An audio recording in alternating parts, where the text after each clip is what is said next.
You're the promoter, Canelo. You're the Canelo promoter, Eddie. He was great tonight. Liam Williams was great tonight. Stop BSing, Eddie. He was hurt. He was tired. He can't make 160 forever. So if you're Charlo, if you're Golovkin, let's do it. Let's make the unit. What about Canelo? Eddie, Canelo. I hope we see it sooner rather than later. You're the promoter, Eddie.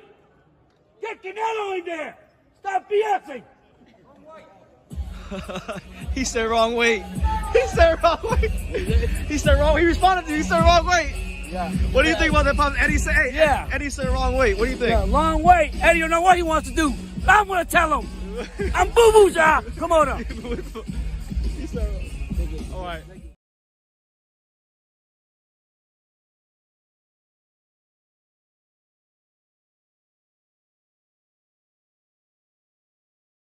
You hold, I'm gonna whoop your ass, bitch. Watch. Keep running your mouth. Watch. The untouchable True School Sports Empire proudly presents something the boxing games are missing. Hey, what's going on? It's your boy BT, and I came here to talk some boxing with the thousands of True School Sports subscribers. Alright, so it is currently November the 24th. It is the day before David Benavidez versus Disgracefully, a fight which many boxing fans are and highly just excited about. And logic says that the winner of that fight should fight that man above my left shoulder, which is Canelo Alvarez, due to the fact that these guys are fighting each other. They're doing what Canelo Alvarez insisted they should do a couple years ago. He said if they fight each other, you know, the winner of that fight could fight him. I thinking about it and I say, I'm okay with that, right? I fight anybody. But they need to fight each other too, because they just waiting for me because they want a good payday, so I know that. But they need to fight each other. Why? And I fight the winner of all of them. So you want to see, like, let's say Benavidez and Charlo fight? Yeah, or many fighters, right? Everybody wants to fight me, so but they have many options too. Yeah. Fight each other. Why they don't fight each other? Maybe now they will. Yeah. Because they need it. This year I'm busy. But as I suspected when he said that in 2021, it was BS, it was nonsense, and it was just him deflecting from the point that he should have been fighting Benavidez-Andrade and Canelo Alvarez, but he was getting passes for trying to fight, you know, very limited fighters like Makabu for the cruiserweight title. So with that being said, and with that being established on True School Sports, if you guys don't know, if your favorite Canelo channels haven't told you about the news, I'll put you guys on game as to what's going on with this guy right here. And mind you, everything I'm about to tell you guys, don't get mad, but everything I'm about to tell you guys, he's already doing this before Andrade and Benavidez is even taking place. So keep that in mind when I tell you. But it was reported by the fine folks at ProBox TV. Shout out to ProBox TV, the whole staff there. Chris Glover, Daniel Rubin, the whole staff. Great people, great platform, great just addition to the boxing media ecosystem, right? Got a lot of love from the fine folks in ProBox. But they reported on this, and I haven't seen the story anywhere else. And I do know that from knowing the ProBox staff, you know, they have their sources in Mexico. Now, with that being said, with that being established, it was reported by ProBox that Canelo Alvarez and Jaime Munguia are in talks for a future fight. Here's what the report says, word for word, verbatim. And I'll leave the report for you guys down below so you can read it to yourselves and come to your own conclusion, come to your own surmise. Because sometimes you guys think that I'm so smart that I can sit here and create and conjure up these stories that happen in boxing. But no, this is a real report. Here's what it says, and I quote, according to ProBox TV, sources in Mexico say Canelo Alvarez's camp is quietly negotiating with Jaime Munguia to be Canelo's next opponent, even before the Benavidez-Andrade fight takes place Saturday at the Michelob Ultra Arena in Las Vegas on Showtime pay-per-view. So mind you, we don't even know who won the Benavidez-Andrade fight yet.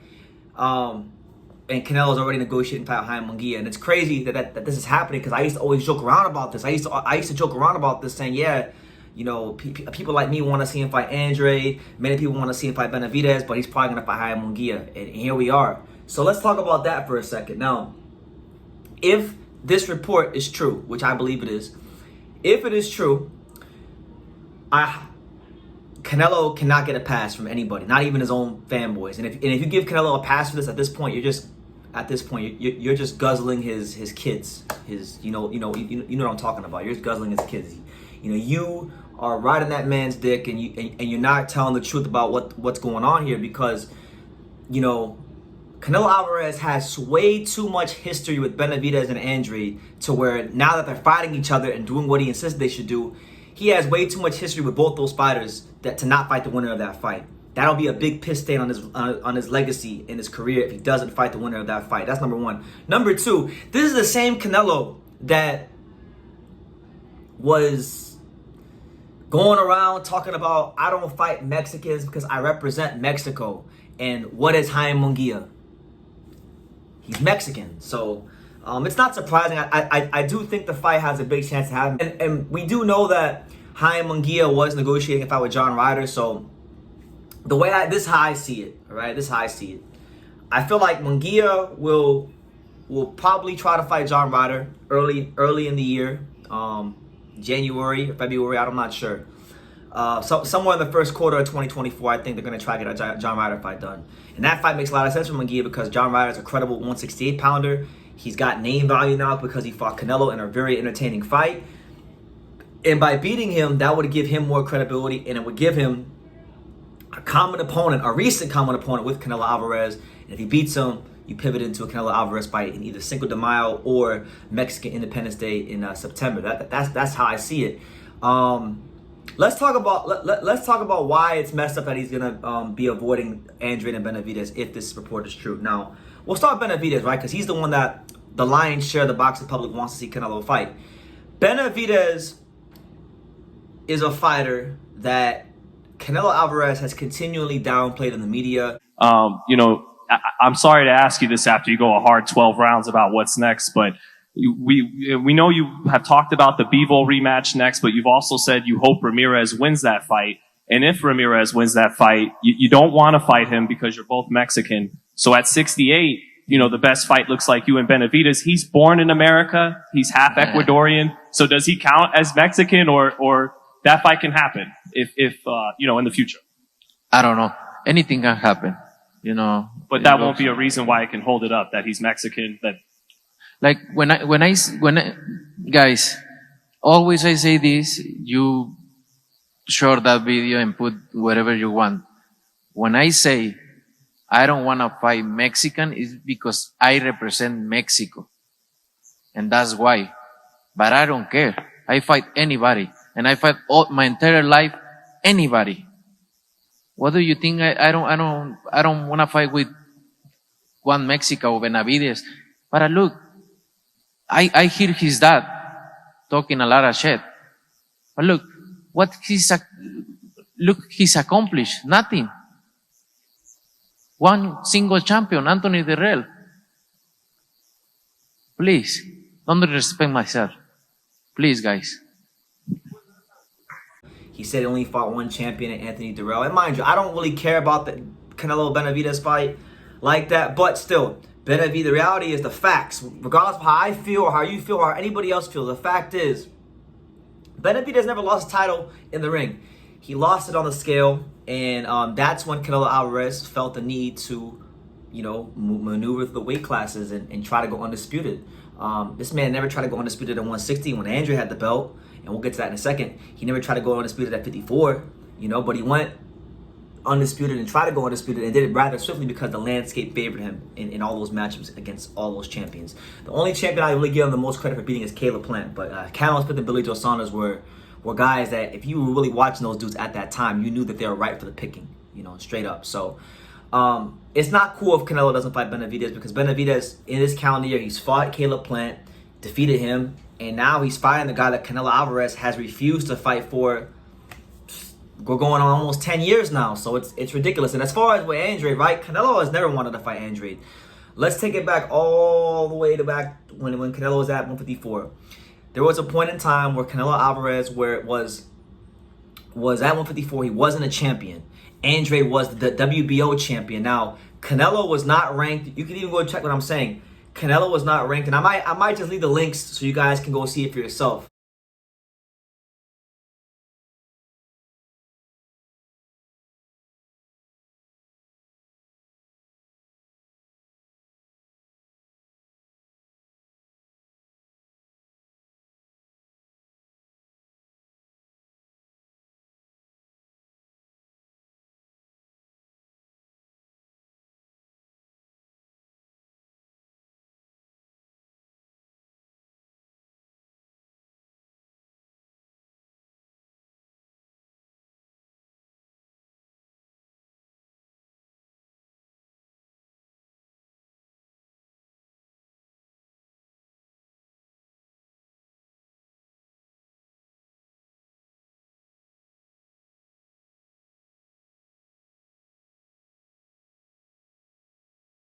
And so you guys know I'm not lying, but Canelo was not going the WBO route, not trying to go the WBO route at all when Andre was fighting him. Andre was calling him out despite being the champion. Canelo Alvarez was not ranked in the WBO 154 rankings in 2014, nor was he ranked in the WBO 154 rankings in 2015. But then Andre got stripped due to a lot of stuff going on outside the ring with his promoter and just, lawsuits and whatnot. And so he was inactive for a year. They stripped him. And then once they stripped him, he wound up later on going on to fight Liam Smith for that same belt once the coast was clear. And he fought Andre there. Then, that same Canelo at 160, he was supposed to fight Andre at 160. That fight would have been for undisputed. He chose not to fight him. He went up and fought Sergey Kovalev. And then the IBF had called for a mandatory for Canelo to fight Sergey Derevyanchenko. Those negotiations dragged, and Derevyanchenko and Canelo could not come to an agreement. So then the IBF said, look, we're going to strip you. And then as a last-ditch effort to try to keep the belt, Canelo and Oscar De La Hoya, they tried to file an exemption with the IBF, but they couldn't file an exemption with the IBF because the IBF's own rules state that you can only file for an exemption before a purse bid is called.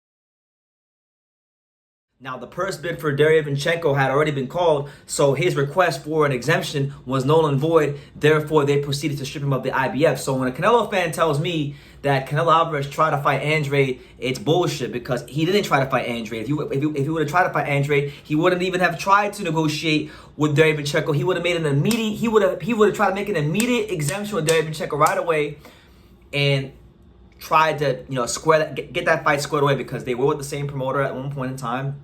Not at that time, but later on they were, and I think they could have. I think they could have came to an agreement, and they didn't. So there's that, and then now we fast forward all these years later, and mind you, I've talked to Canelo Alvarez in real life. I've asked him about fighting Andre, and he told me on January 1st of 2022 that Demetrius Andrade is a horrible fighter, and I said he's not a horrible fighter. He's a very good fighter, and you need to fight him.